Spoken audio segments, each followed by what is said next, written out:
Hello, I'm David Chaston with 90 at 9, brought to you by interest.co.nz. This week at Everything You Need to Know in 90 seconds at 9 o'clock, news that with Trump's reign about to end, the world is left cleaning up the mess and finding out who were the winners and losers. Firstly, in China, industrial profits in October for their major companies, including their SOEs, have now recovered back to year-ago levels. In fact, they were 0.7% higher than for October 2019 and rose at their fastest pace in 9 years. Meanwhile, China is tightening its pressure on Australia, slapping import duties of between 107% and 212% for Aussie wine and intensifying trade tensions between the two countries. And don't forget, off the Chinese coast is a fleet of 82 ships carrying blacklisted Australian coal worth more than $1.2 billion that's held up as Beijing tries to coerce Canberra into kowtowing to its policy positions.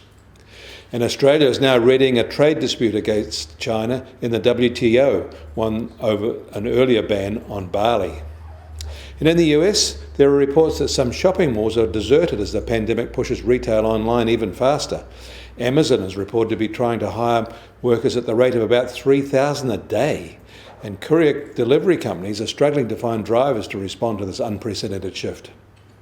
American holiday spending is expected to rise by at least 3.6% this year, and surprisingly, that's about the same average rate as the past 10 years.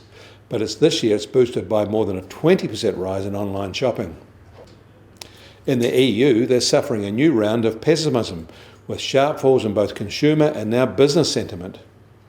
Being unable to shake the pandemic as the holiday season approaches is knocking the stuffing out of them, and having to isolate indoors in winter is a grim prospect. US Treasury 10-year yield will start today unchanged at 0.84%, and the price of gold fell sharply on Friday, but it has held over the weekend, staying low at $1,788 an ounce. And oil price is little changed at $45.50 a barrel in the US, while the international price is now just under $48.50 a barrel. And the Kiwi dollar has stayed high, rising slightly to 70.3 US cents this morning. That's a full 1 cent higher than this time last week. Against the Australian dollar, we're unchanged at 95.1 Australian cents, and against the euro, we're also holding at 58.7 euro cents. That means our trade-weighted index will start today at 72.7. I'm David Chaston. That was 90 at 9, brought to you by interest.co.nz.